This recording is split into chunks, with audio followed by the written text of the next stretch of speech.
Assalamualaikum warahmatullahi wabarakatuh. Perkenalkan, nama saya Zarifah Maulidina dengan NIM 2301216052117 dari Offering A. Di sini saya akan menjelaskan buku yang berjudul Web Design Basic for Educator yang ditulis oleh Tory Truss. Alasan saya memilih judul buku ini karena saya tertarik untuk memahami dan mempelajari lebih dalam tentang dasar-dasar yang diperlukan bagi pendidik ataupun pengajar untuk membuat web design untuk memfasilitasi pembelajaran.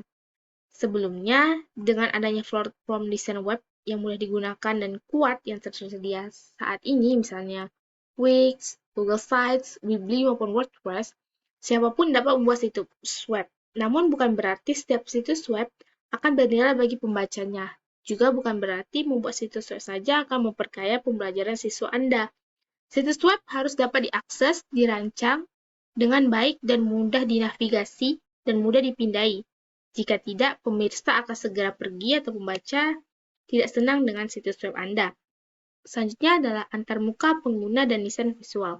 Yang harus Anda lakukan yang pertama, nyatakan target audiens situs web Anda, mempersempit tujuan utama situs web, meneliti situs web lain, buat sketsa desain situs web, bangun tata letak situs web, menetapkan navigasi yang jelas dan mudah, tujuan utama harus tetap jelas, memanfaatkan desain visual yang sederhana, pastikan untuk menangani aksesibilitas. Uji situs web di perangkat yang berbeda, uji juga situs web itu di 5 browser yang berbeda. Uji semua tautan, tombol, dan jalur navigasi serta perbaiki masalah apapun. Selanjutnya, menulis untuk web, artinya menulis web. Buat situs web Anda tetap sederhana, gunakan spasi dan bahasa yang sederhana. Pisahkan sebagian besar teks. Gunakan penekanan tipografis, misalnya tebal, miring, ukuran, atau warna font untuk menarik perhatian pembaca pada kata atau frasa tertentu. Letakkan informasi terpenting di bagian atas halaman atau seperti pada piramida terbalik. Gunakan subjudul dan subhalaman untuk membagi dan mengatur informasi. Gunakan bahasa yang menarik bagi audiens Anda. Pastikan konten Anda terkini, kredibel, dan akurat, serta selalu perbarui konten Anda. Terapkan prinsip made to stick untuk melibatkan pembaca situs web Anda. Selanjutnya adalah memilih media digital.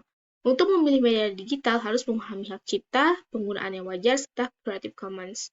Selanjutnya adalah desain multimedia. Sangat mudah untuk merancang media digital dengan alat yang sudah tersedia saat ini.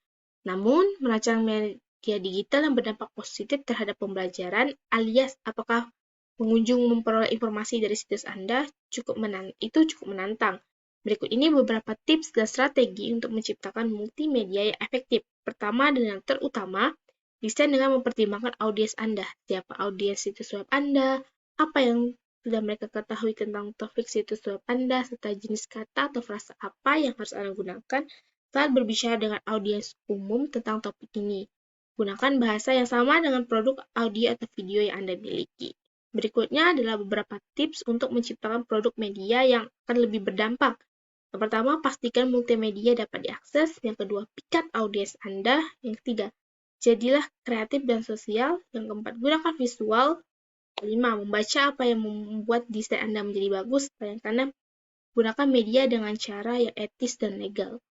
Nah, buku ini memberi kontribusi dalam cara memfasilitasi belajar, yaitu bermanfaat untuk memfasilitasi proses pembelajaran, karena buku ini menjelaskan cara membuat sebuah alat atau fasilitas pembelajaran dalam berbagai bentuk, seperti teks, video, gambar, dan lain-lain, yang menggunakan web dari berbagai platform, serta menjelaskan proses pembuatan situs web yang bermanfaat dan mudah dipahami untuk mempermudah proses belajar agar lebih efektif.